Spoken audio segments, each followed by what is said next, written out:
Hey everybody, it's Quite Frankly Builds, also known as Find a Form Store here on YouTube, and I just wanted to give you all the update on my young Xehanort Keyblade, the third version, third time I'm making it. As you can see, it is a whole lot smoother than the past versions. There are still some spots that I couldn't fix, like here. That was because of the glow-in-the-dark paint. All of this light blue here, the spikes, not this part of the clock, but all this blue here glows in the dark very brightly. And but when you sand it, instead of sanding like feathering out, it peels a little bit. So right here, I wasn't able to sand it quite well, blending it into the brown. So it kind of peeled off a little bit there, and I couldn't fix that. But so there's that. Also new is the engravings in the horns this time, and instead of using flat colors, I used metallic paint for the face. I angled the spikes this time instead of keeping them flat with just rounded edges. The clock hands I made separately out of Bondo and placed them on so that way I could get a rounder clock surface, which the letters are engraved. It's kind of hard to tell, but they are they are engraved. There's a glass cover here, which you can't really tell unless there's a glare. That's how clean it is, and I like that. And the wings, this whole area is a lot smoother than it was in the past versions. Let me flip it over, and they're pretty consistent. Again, glare and nothing on this side. Although, taking a look at the pictures, someone pointed out that there should be tick marks on this side, although no clock hands, but tick marks, and I didn't catch that before I already started painting it, so those aren't there, but it's not really too important that those are there because no one looks at the backside really. And resin eyes with a blue dye, like I did with the weighted on in the past versions. And the Hourglass keychain, made this with well, I made the little poles here on the lathe, and then cleaned it up with paper. I can't remember if I used my Dremel or router to put the edge on that, and then I made a wooden piece that is shaped like an hourglass on the lathe, and then I cast that in clear resin. So now I have a mold for those if anyone wants one. Basically what I did was I started out with a piece like this, just layered up wood, carved it with the Dremel, and cleaned it up with sandpaper. And I have a new spray gun now. Well, actually my first spray gun, and that is what allowed the glow paint to look so nice and smooth and shiny there, compared to the past ones, which were brushed on and they were gloppy and gritty and everything. But now it's just so much better.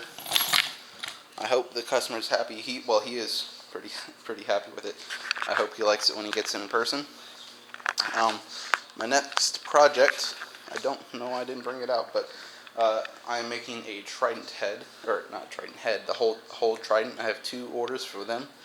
I have the poles over here already done, and I just have to put Bondo on the ends and shape it. And I'm cutting out the heads today. And I tested out the screw and bolt here. It'll come off, so I just use my new drill press over there I just got for $400 at Lowe's, and it works amazing. It has 12 speeds, 8 amps.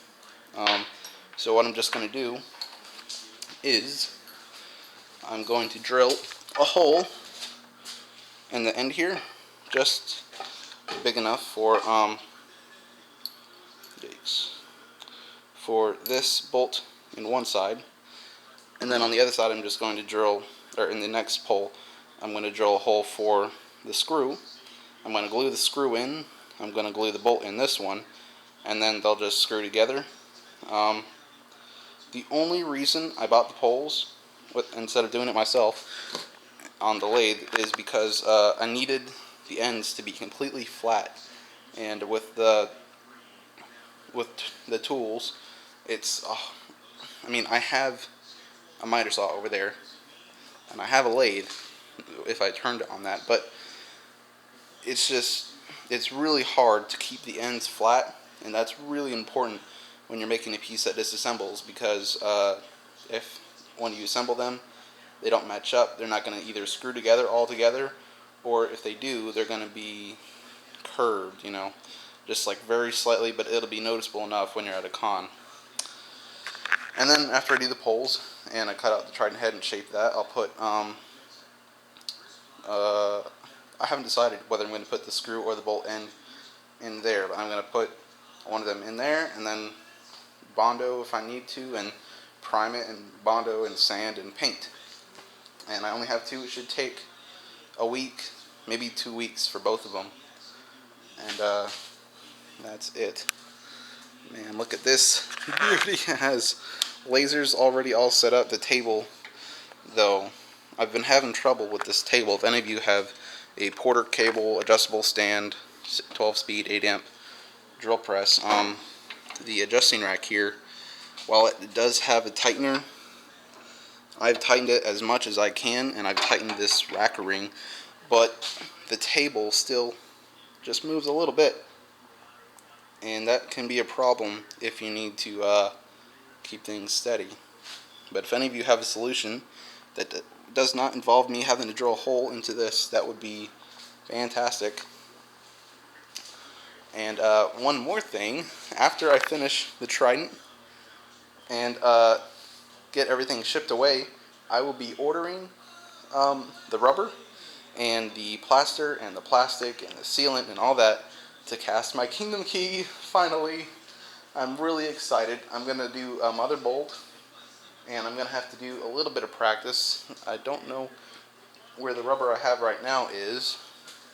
It was somewhere up there, but I will find it, and I'm going to do some practice on little things like water bottles and cans of things and such and things, and just to get some practice in. And then I'm gonna I'm gonna do a glove mold, mother mold, jacket mold, whatever you want to call it, for my Kingdom Key. Coat it in either fiberglass or plaster, whichever I had at the time, and then I'm going to cast it in a few different resins. I'm going to use featherlite, featherlite plastic resin, which I did a review on in my channel if you want to take a look. It's supposed to float in water because it's so light. I also want to try out smoothcast 320, and one other person used smoothcast onyx. It's a black resin. I'm not sure of its qualities off the top of my head, but they said it's good. So 320, featherlight, maybe onyx, and at some point I would also like to try clear cast resin. So thanks for watching the video. If you want to sign up for a plastic Keyblade, as long as everything turns out alright with the mold and everything, they will be around $300, depending on the price of materials and how much I need of the rubber and the plastic, because I've never done such a large mold before, and also depending on how many people get one. Alright, so see you guys later. Quite Frankly Builds out. Check out my Facebook page, and Quite Frankly Builds. Adios.